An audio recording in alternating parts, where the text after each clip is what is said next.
So, good afternoon, sir. Hi. Welcome.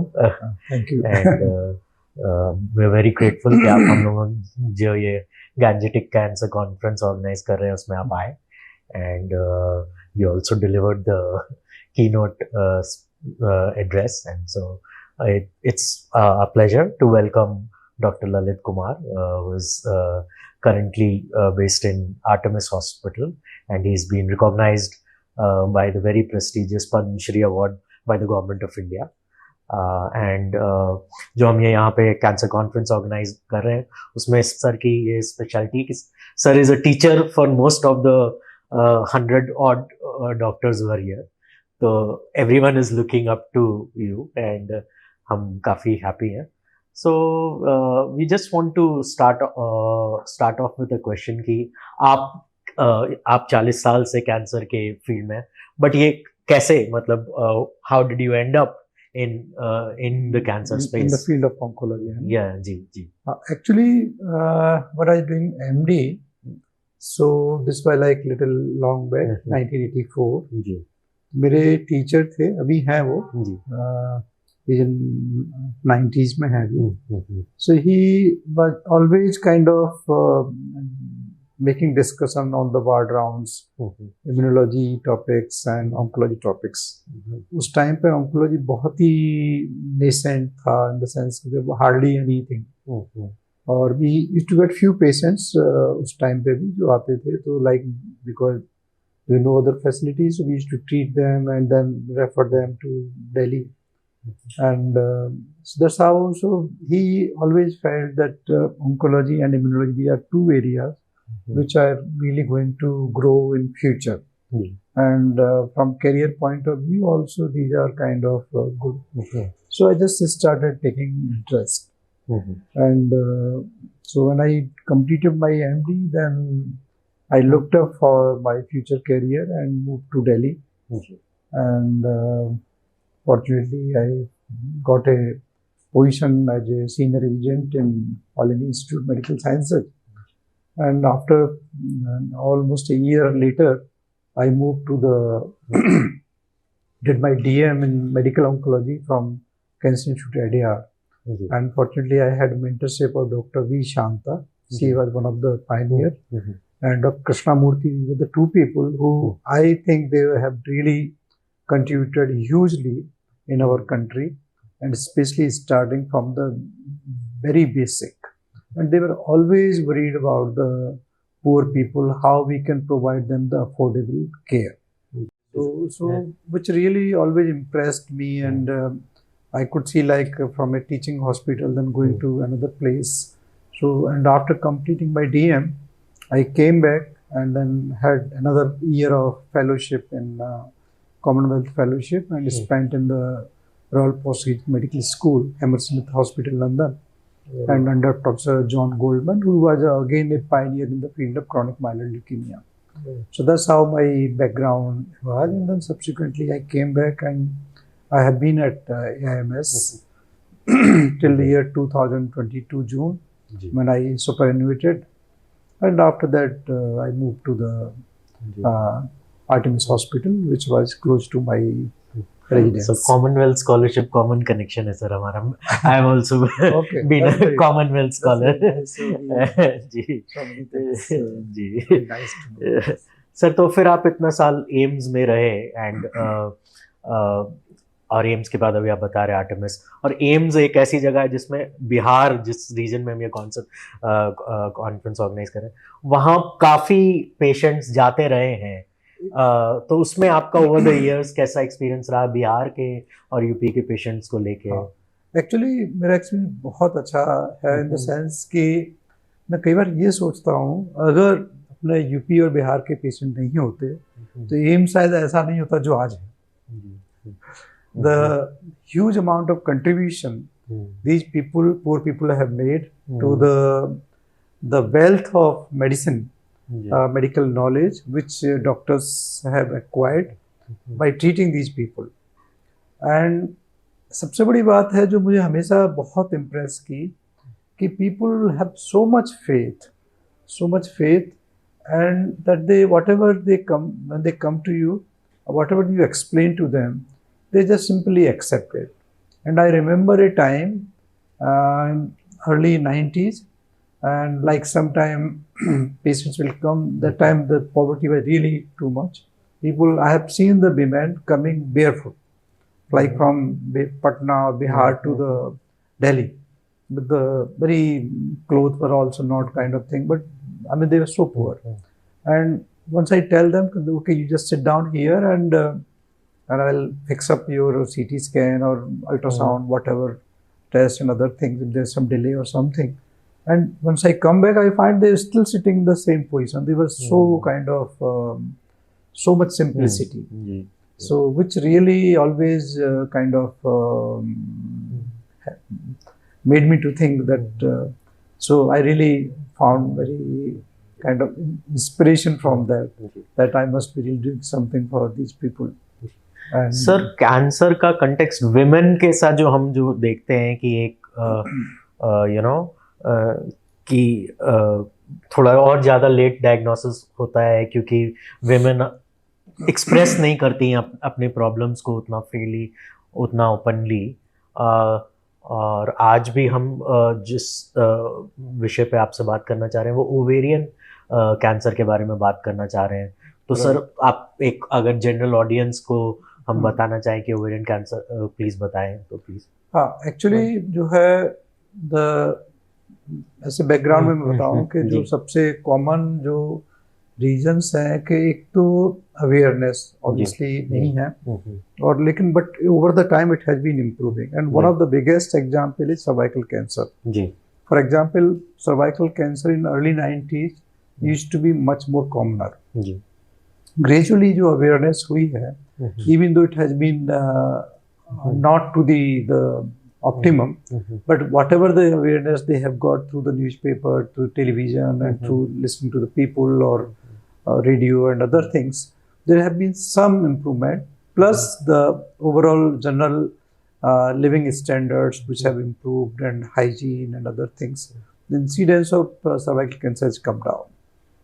Government का भी थोड़ा अभी HPV वैक्सीन जैसे हमारा जैसे आपको मेंशन किया मैंने कि has taken over in the sense that decision that they have given the allocated some funds for next 5 years and going to start the HPV vaccination screening and then vaccination, which I think will be a very big thing, and hopefully the number will come so low that finally we will say that probably cervical cancer is not longer a problem. जी, जैसे education में जो हम काम करते हैं उसमें हमने तो अभी रिसेंटली जो अडोलसेंट गर्ल्स हैं जिसके लिए वो HPV वैक्सीन होता है, अराउंड 200 ऑड गर्ल्स के साथ हमने लास्ट ईयर वो वैक्सीनेशन करवाया था। तो आई थिंक कि वो तो वहाँ पे तो this is one of the few cancers जिसमें की होप है। Coming to ovarian cancer, this still is a problem. That's one that is a silent kind of thing. And sometimes you have the symptom which are very non-specific. तो जिसकी वजह से क्या है कि मतलब कई बार जैसे नीचे पेट में थोड़ा हैवीनेस है, या यूरिन का कुछ इन्फेक्शन टाइप का है, या कई बार गैस का एसिडिटी या ब्लोटिंग सेंसेशन है। तो वो कई बार जो मोस्टली जो प्राइमरी फिजिशियंस हैं उनकी अवेयरनेस बहुत कम है। They normally treat with the simple antacid और जो दर्द की दवाई, and then patient start feeling better. Since most of the women there, since they are the kind of the base of the family, so they hardly have any time. So they just get busy with their routine and they feel a little better, and then the things move on for a couple of weeks, and then till they become more sick, and then they start going to the bigger hospital. Second issue, I think, so one is the family members have to be aware that these are the symptoms which can happen. Especially the average age of 45 to 50 years, 47, 48 years, which is the average age for ovarian cancer in our country. So during that time, if somebody's symptoms are not improving, then within 2 weeks or so, I think it's better to go to investigate it. And ultrasound could be one of the simplest thing which could be done. तो basic diagnosis कैसे होता है sir ovarian cancer? Unfortunately इसके लिए कोई screening method अभी भी कोई सक्सेसफुल नहीं है। सो उसमें डायग्नोसिस के लिए like once you suspect then obviously it needs a good physical examination, साथ में गायनेकोलॉजिकल एग्जामिनेशन भी चाहिए। फिर then we do the ultrasound and also sometime transvaginal ultrasound for the married women. If you are suspecting there could be something in the ovary. Hmm. And then we have certain blood tests like marker for CO125. And then you suspect, then obviously you have to need a biopsy or tissue diagnosis, we call it. And once that is confirmed, then you go to the next step, the treatment part. The further investigation to see whether it's spread anywhere else in the body, like CT scan. तो मान लीजिए अगर suppose biopsy which is sort of the confirmatory test, अगर वो positive आ जाता है तो उसके बाद क्या फर्दर टेस्ट करना होगा कुछ? उसके बाद normally we do the imaging just to see कि उसका स्टेज क्या है जी. नॉर्मली अगर लिमिटेड टू ओवरी रहता है तो like generally we call it stage 1. Ovary से अगर जो ट्यूब्स है हमारी और यूट्रस जैसे है वहाँ पे वी कॉल इट स्टेज 2.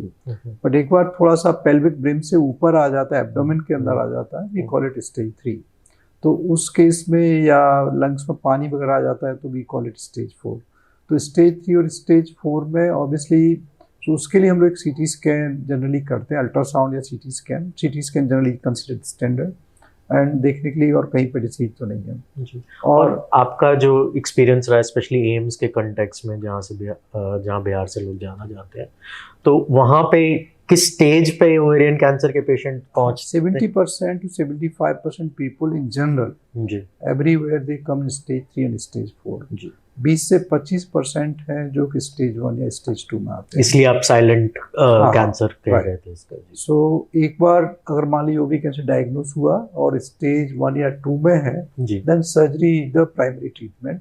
एक अच्छे सर्जन से जो कि एक्सपीरियंस हो इस फील्ड के, उसमें एक प्रॉपर ओवरी की सर्जरी एक थोड़ा सा उसका स्टेप्स है इन द सेंस कि लाइक एक प्रॉपर सर्जरी करने से उसमें so like you look up जहाँ पॉसिबिलिटी हो सकती है कि साइलेंट उसका कोई सेल्स स्प्रेड हो, मेटास्टेसिस जिसको कहते हैं, ओवरी और यूट्रस ट्यूब के अलावा ऊपर बॉडी में जो फ्लैंक्स में एब्डोमेन के अंदर या नीचे रिब केज के नीचे की तरफ कोई है तो लिवर की सरफेस पे तो नहीं है.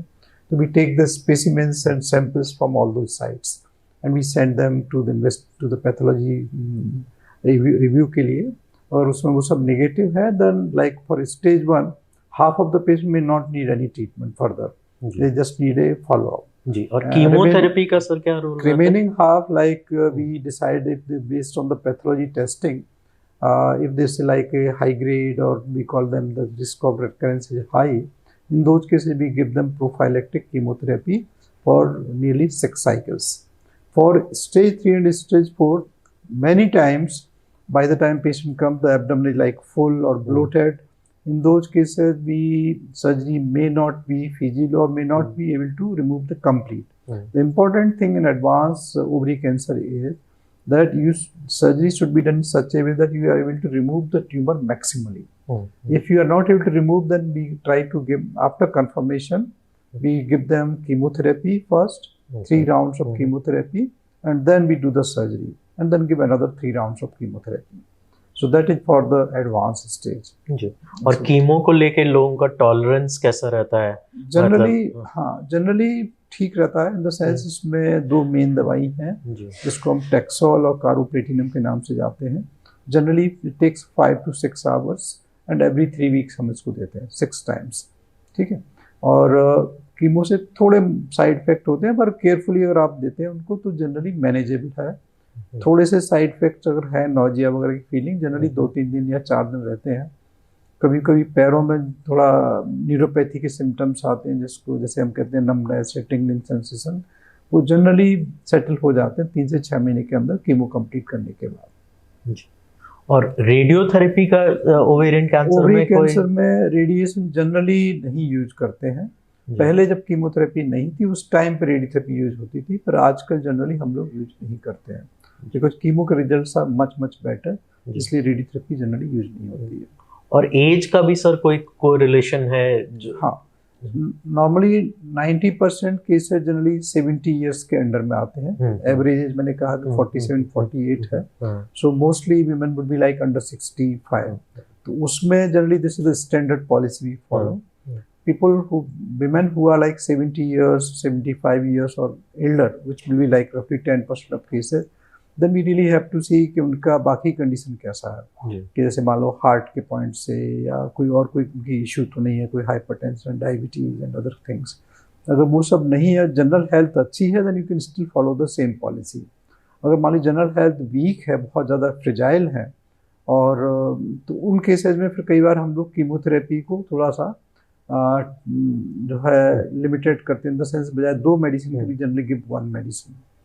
सर्जरी का भी always see like whether surgery हो पाएगी ठीक से कि नहीं हो पाएगी, ले पाएंगे कि नहीं, एनेस्थीसिया के पॉइंट से कोई रिस्क तो नहीं है, तो फिर उसमें करते हैं। Like for example sometime we get women हुआ लाइक 85 इयर्स, तो उनमें फिर हम लोग सर्जरी वगैरह जनरली आमतौर पर एक्सेप्ट डायग्नोसिस कंफर्म करने के अलावा we normally give them chemotherapy, and then we discuss with the family and see how the condition is, unless you overdo नहीं करते उसमें फिर हम लोग। और कुछ एक आजकल जो मॉडर्न ट्रीटमेंट्स आए हैं, इम्यूनोथेरेपी जिसको कहते हैं, और उसके तरीके के ट्रीटमेंट्स, उनका ओवेरियन कैंसर में क्या अभी ओवरी कैंसर में अभी भी जो है ये जो मेन कीमोथेरेपी ही मेन उसका वो है, सर्जरी एंड कीमोथेरेपी। इम्यूनोथेरेपी के पॉइंट से अभी भी जो है बहुत ज़्यादा प्रोग्रेस ओवरी के लिए पॉइंट से नहीं हुई है, हालांकि people have been trying, number of studies have been done, so इसमें somehow the 1 or 2 trials which have been done, they have not found difference by adding immunotherapy to chemotherapy in ovarian cancer, so वो एक इसका limitation अभी है जी। तो immunotherapy किस cancer के लिए फिर? हाँ, इम्यूनोथेरेपी का जो है बेसिकली 2 चीज़ें हैं। एक तो सबसे ज़्यादा इफेक्टिव है ये जो किडनी कैंसर है, यूरिनरी ब्लैडर का, पेशाब की थैली का कैंसर है, इसके अलावा गले का हेड एंड नेक कैंसर बोलते हैं, और लंग कैंसर में, और लिवर कैंसर में भी है। ये 4-5 जो स्पॉट्स हैं जहाँ पे कि immunotherapy have been quite useful and have shown to be improving the outcome. दूसरा, इम्यूनोथेरेपी का बेसिक कंसेप्ट ये होता है कि ये देखा गया कि ट्यूमर सेल्स स्मार्टली जो है they make certain kind of antibodies, और उसकी जो नॉर्मल हमारी बॉडी का इम्यून डिफेंस मैकेनिज्म है उसमें ये होता है कि टी सेल्स उसको नॉर्मली कोई भी फॉरेन चीज़ हमारी बॉडी में डेवलप होती है या अटैक करती है, तो उसको टी सेल्स हमारी उसको रिएक्ट करती हैं उसको फाइट करने के लिए। तो ये ट्यूमर सेल्स कभी कभी एंटीबॉडी बना देते हैं, तो टी सेल को इफेक्टिव नहीं हो पाती हैं। तो उसमें इस इम्यूनोथेरेपी जो इम्यून चेक पॉइंट इनहिबिटर्स कहते हैं उनको, तो इसमें एक प्रोटीन जो एंटीबॉडी बनाते हैं, तो वो उस एंटीबॉडी को ब्लॉक कर देती है जो ट्यूमर सेल्स ने क्रिएट की है। जब एक बार वो ब्लॉक हो गई तो देन दीज हमारा नॉर्मल बॉडी की टी सेल्स हैं, they are able to become active again and able to fight और किल द ट्यूमर। सो अगर जैसे शुरू में बड़ा ट्यूमर जैसे है, शुरू में पहले ट्रीटमेंट नहीं मिला है, इनिशियल स्टेज वो है, तो उसमें फिर कीमोथेरेपी प्लस इम्यूनोथेरेपी दोनों देते हैं। तो खाली इम्यूनोथेरेपी अकेली कई बार इफेक्टिव नहीं होती अगर ट्यूमर आपका बड़ा है तो। इसके अलावा ओवरी में एक और चीज़ है कि करीब 10% केसेज में ये देखा गया, 10 से 15% में, कि फैमिली हिस्ट्री हो सकती है। कि जैसे मान लीजिए कि आपकी मदर को या नानी को या मौसी को कोई ब्रेस्ट की या ओवरी का एक पर्टिकुलर जीन होता है जिसको हम बोलते हैं BRCA1 BRCA2, BRCA1 BRCA2। तो ये जीन इनहेरिट करते हैं और ये एक DNA रिपेयर के लिए ज़रूरी होते हैं। एक एंजाइम होता है, पार्क बोलते हैं उसको हम लोग, तो वो उसकी रिपेयर के लिए ज़रूरी होते हैं। तो जिन लोगों में ये जीन इनहेरिट होते हैं, मान लीजिए मदर को था, डॉटर है डेवलप्ड इन द ब्रेस्ट और इन द ओवरी, एंड तो उसमें जनरली हम लोग सब आजकल रिकमेंडेशन है कि सभी में टेस्ट करना चाहिए, खास तौर से जो लेडीज हैं जो अंडर 45 हैं उनमें तो डेफिनेटली करना चाहिए, क्योंकि जो यंग पेशेंट्स होते हैं उनमें यंगर जो उनमें काफ़ी चांसेस होते हैं फैमिली हिस्ट्री हो। कई बार हमारे सेटअप में बहुत सी लेडीज़ को नहीं पता होता कि फैमिली में किसी को था कि नहीं, कई बार सोशल रीजन से भी वो कहते नहीं था किसी को, तो उसमें अगर ये मान लीजिए पॉजिटिव आता है तो उस केस में आफ्टर द इनिशियल ट्रीटमेंट के बाद में इसके लिए एक मेडिसिन है, वी कॉल इट ओलापारेब एंड दूसरी रूकापारेब, तो उनको एज ए मेंटेनेंस हम देते हैं, तो उससे रिलैप्स का रिस्क रोका जा सकता है। अच्छा, हाँ। तो मतलब ये प्रिवेंटिव जैसा हो गया एक तरीके से? एक तरह से प्रिवेंटिव है फॉर द रिलैप्स के लिए। जी जी जी। तो ये जो टेस्ट आपने बताया ब्राका मार्कर्स का, ये ब्लड से तो ये कितना मुश्किल या कितना आसान है? सिंपल टेस्ट है। आप जैसे ब्लड सैंपल लेते हैं, ब्लड सैंपल लेके लैब में भेजते हैं, then within 2 weeks they are able to tell you. और कॉस्ट क्या इम्प्लीकेशन रहता है सर? अभी पहले तो कॉस्ट काफी होती थी 5-1 साल पहले, but now there are so many labs are doing it, and technology has become more simpler. So now but it still costs 20-25,000. But people are hoping next 5-10 years maybe it will should come down to nearly 10,000. और any government setup जहाँ पे ये tests available होना शुरू हुए हैं? बहुत सी major teaching hospital है, लाइक एम्स है, TMH बॉम्बे है जी, वहाँ तो फ्री भी होता है जी, पर देन ऑब्वियसली टीचिंग हॉस्पिटल्स में क्या होता है, रिसर्च ग्रांट के थ्रू करते हैं ये लोग, तो उसमें sometime they may collect sample, they may give you report in 1 or 2 months later, तो इकट्ठे करके ना बिकॉज वो बिकम्स कॉस्ट इफेक्टिव हो जाए जी, ताकि वो अदरवाइज वो ईच इंडिविजुअल टेस्ट करने में फिर कॉस्ट ज़्यादा हो जाती है, so they collect samples over 2 weeks 3 weeks and then run one go, तो ऐसे करते हैं। ग्रेट। तो फिर अब जो ये ट्रेंड हम देख रहे हैं कि तो एक पॉजिटिव ट्रेंड एक सेंस में कि government is making significant investments, और बनारस में काफ़ी अच्छा कैंसर हॉस्पिटल खुला है, TMH से एसोसिएटेड है। मुजफ्फरपुर में भी बिहार में एक developing hospital still at nascent stages, तो उसमें आपको कैसा लग रहा है? I think this is very good development in the sense, क्योंकि one of the reason why people are not able to reach in time is the distance. So अभी तक ये था पिछले 15-20 साल पहले तक और 15 साल पहले तक कि हॉस्पिटल्स जो छोटे बिग क्लास सिटीज में थे ही नहीं, so people have to go to either to Patna and then from Patna to Delhi, so obviously half of people get like how to really go, and because it takes time, cost money, and then वहाँ जाके रहेंगे कहाँ पे, तो वो सब issues बहुत थे। But if some hospital is close to your place or within 100 kilometers, it is still possible for you to go. तो उसमें तो इस चक्कर में पहले बहुत डिले हो जाता था, और एक बार जाने के फिर आपको दोबारा फॉलो अप के लिए और फिर जाना है तो भी एक प्रॉब्लम था। So if you have more and more hospitals within 100-kilometer radius, I think that will make a huge difference to the people, that they can immediately go and get consultation, come back home, so that their daily routine of family not really affected that much. और आपके तो students बहुत सारे in hospitals में काम कर रहे हैं, so I'm very happy to see a lot of people now, and they have taken decision that they are settling down in the smaller city, and so the earlier like most people will settle in the big metros, but now so this is a good trend. So they have accepted that this is good to settle, and so at least they are closer to their families, and they can look after the people with whom they have grown up together. So sir, any last message? I think there are two or three points which I can say. That one, that early diagnosis definitely helps. So whenever you have any symptoms, and so always better to go and get checkup done, so it is detected early, and if you get them treated in time, then definitely the cure rates are very high, and you have a normal life for rest of the for your life. तो वो differentiate कैसे करेंगे, मतलब early diagnosis की, specially ovarian cancer के context में, कि when is, क्या रेड फ्लैग कब है कि अब तो अल्ट्रासाउंड होना चाहिए, मतलब पेन लेवल जैसे शुरू में कहा था कि मान लीजिए कोई आपको ब्लोटिंग हो रही है जी, और यूरिन का प्रॉब्लम हो रहा है, या आपका जो है पीरियड्स का कुछ इश्यू है, स्पेशली 45 वाले उसमें, और you feeling some little heaviness in lower part of your tummy, and you get some feeling कुछ ठीक नहीं लग रहा है, तो then and it's not improving by normal treatment जो आपने अपने पास के फिजिशियन से लिया है, in 2 weeks time it's better to get ultrasound done at least, so you will get कि क्या है। ठीक है, that is one. Second point diagnosis के अलावा एक तो हेल्दी डाइट। अभी दूसरा एक जो इशू जो देखने में हम लोग आ रहे हैं कि लोगों का ओवरवेट का और ओबेसिटी का इशू है। People have to be conscious about taking the healthy food, healthy diet like more of vegetables, salads, sprouts, fruits and physical work, exercise.